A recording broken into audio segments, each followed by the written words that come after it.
Welcome to Workforce Central, the official podcast of the National Association of Workforce Boards. Stay tuned as we explore the latest resources, thoughts, and trends in workforce development.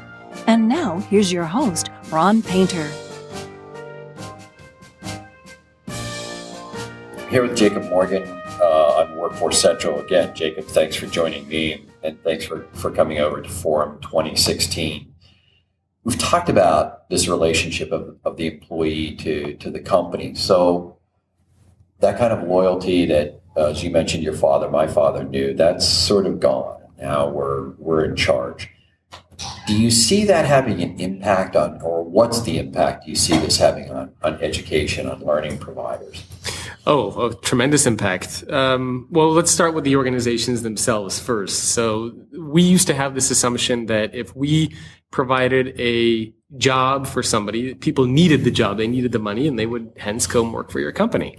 And today we start to see that cash is no longer the number one thing that people care about. We start to see the sharing economy come into play. Technology is enabling us to earn money in new ways.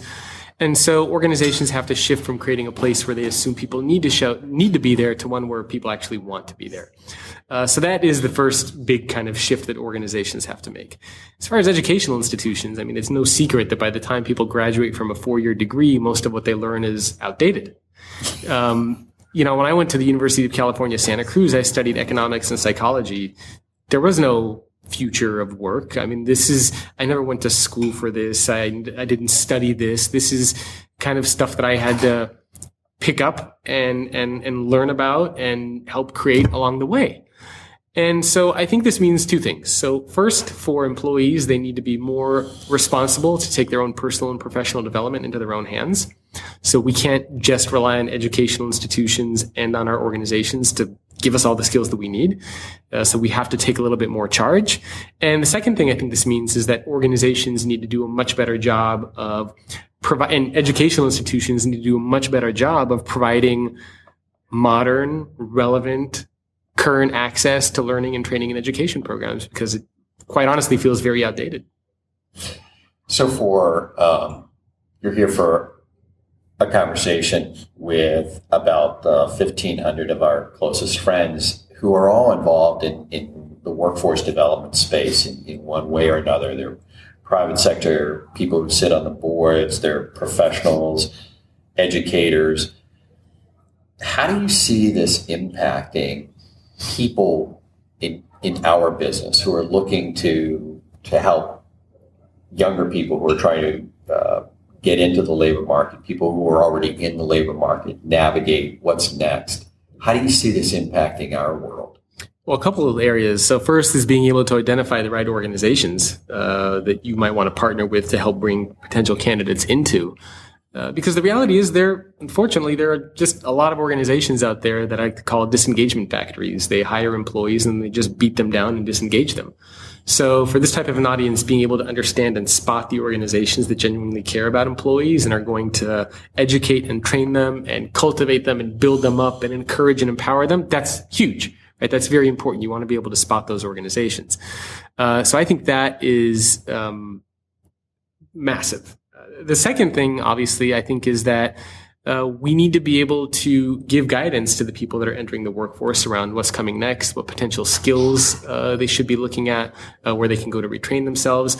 Basically act more as coaches and mentors and advisors, helping them know where to go to get access to the right information. So, for example, you might encourage these potential people that you're trying to help to take a class on Udemy or Khan Academy or Coursera, or you might tell them to take some massive online open course through a top-tier university.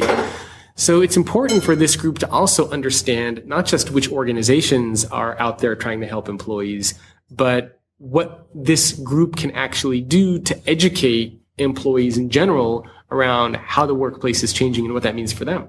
And I think that's a huge opportunity.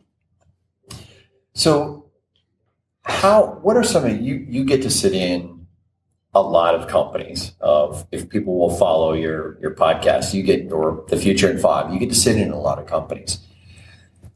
What do you notice? What are some of the characteristics when you walk into a company? Do you instantly get a sense of this is someplace that understands free agents and understands we can do things beyond these walls?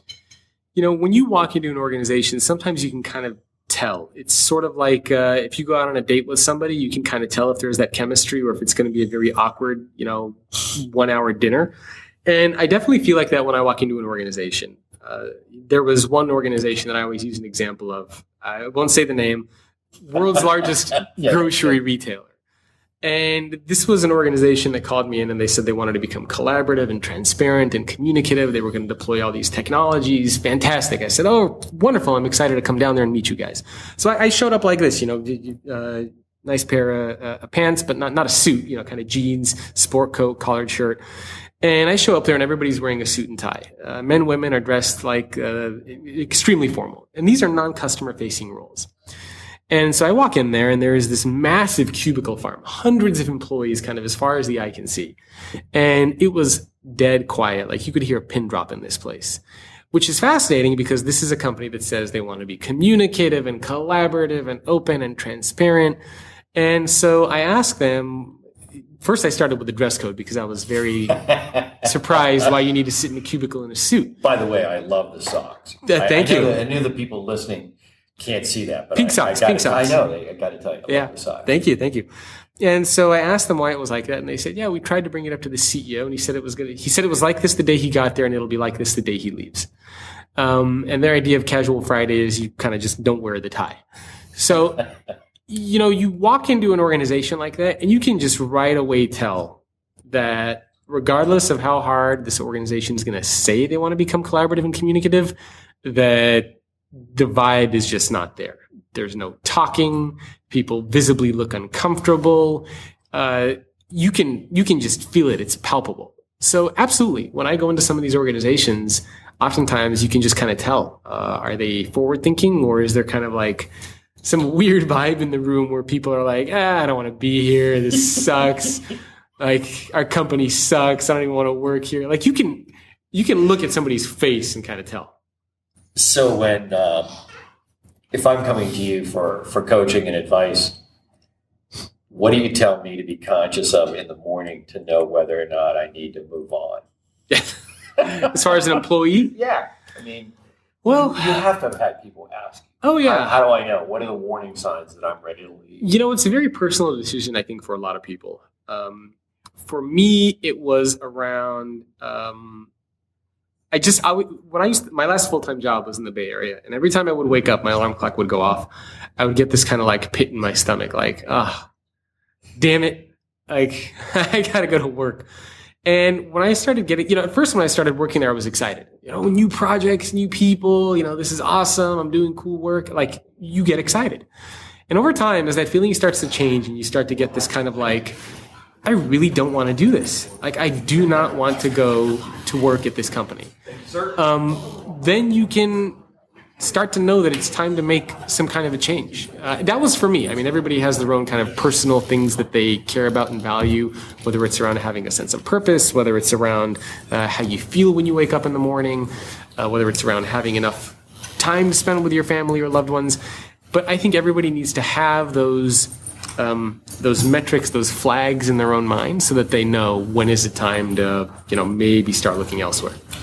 So we talked about my father's generation. So it was to make sure the pension was vested and the gold watch. And now you have my generation that sort of looks at that and has the recognition that maybe that's not going to happen or that's not the case. I mean, I look at me, it's a 401k and it's multiple. But you got a gold watch on, I think. I do. But it's not, that could be a sign. Maybe they're trying to tell me something. But do you see in your generation that is really the mindset, that there is an understanding that this is about my skills and my pathway?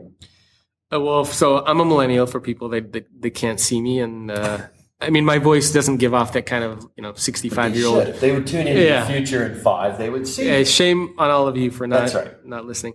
I think the mindset today is very different. The mindset today is not I need to come work for you, but why should I come work for you? I mean, that's what honestly it feels like. It feels like a lot of the people that are entering the workforce are sort of saying, sell me on your company. Like, why should I come work there?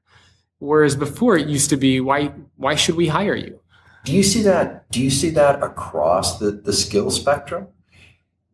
I mean, sometimes I get asked by people, so that just applies to the high skill, the tech, the high flyers. Do you see that across the board with people asking maybe in what we would think of as lesser skilled or semi-skilled occupations? I think there definitely is a difference. So this is definitely more relevant for knowledge workers. I think people that are less skilled, and unfortunately, that's part of the reality. Unfortunately, if you are less skilled, then there are a lot of people out there that need a job because they need a job. And that is unfortunately the sad reality that a lot of people are in. But even those people that are working for organizations that need a job, I mean, there's no reason why they shouldn't work for an organization that feels a little more sense of ownership of taking care of their employees. Just because it's not like that for everybody doesn't mean it should be like that. And I do think things will change because a lot of these people now are starting to drive for Uber. They're starting to build their own products to sell on Etsy. So these are people that are now saying, well, I know I don't have a lot of skills, but I still don't have to work for you to make a living. I can do other things. So at some point in time, is there this boundary we cross where my skill sets become really critical, and at some point in time, the skill sets of the company or the organization really become critical in being competitive in the market? Yeah, I mean, skill sets it's sort of like trying to hit a moving target, right? You always hear about a skills gap. And by the way, the skills gap depends on the organization. I find that organizations where people truly want to show up, and I don't have data for this, but it feels like those types of organizations have less of an issue hiring people. It feels like they have less of a skills gap because these are places where people want to be there. So they go out of their way. They apply there. They're willing to, commute farther to go there. They're willing to compromise more to be a part of these organizations. So for those types of companies, it's much easier for them to fill employees or to fill those jobs that they need. But for other organizations that are outdated and old-fashioned in their ways of thinking about work, of course it's going to be much harder for them to fill employees because all of a sudden you have people that are thinking, well, should I go work here and make 45 grand a year, or should I be an Uber driver and maybe make a little bit more than that? Nah, I think I'm going to become an Uber driver because you guys kind of suck. Right? That's the mentality that a lot of people are going to. Right. And it's fascinating because I have had Uber drivers that have had MBAs. They've had degrees in finance. I've had people that have been in corporate real estate that have been Uber drivers. And they've all said that they just either didn't like their jobs, they got burned out, they didn't see opportunities, and they have other avenues to generate income for themselves. So clearly, if you want to attract these people, you have to think differently about your company. This is Workforce Central, the official podcast of the National Association of Workforce Boards. From Washington, D.C., I'm your host, Ron Painter. My guest today has been Jacob Morgan. And Jacob, I wanted to ask you for closing thoughts. And if I want to learn more, yes, I'm listening, I want to learn more. How do I learn more about what you're thinking and follow what you're learning? Oh, sure. So there's a simple way to do that. So I do a podcast with an executive every week. I do 2 videos every week. I do 2 or 3 articles every week. So I create a ton of content on this stuff. For people that are interested in following along, you can visit thefutureorganization.com. Or if you're in front of a smartphone listening to this, you can text the word future to the number 44222, and that'll automatically add you to my newsletter. And every week you'll get a note from me with all the articles as kind of a digest. All right. Jacob Morgan, thanks for joining me for the podcast, and thanks for joining us at Forum 2016. My pleasure. Thanks for having me.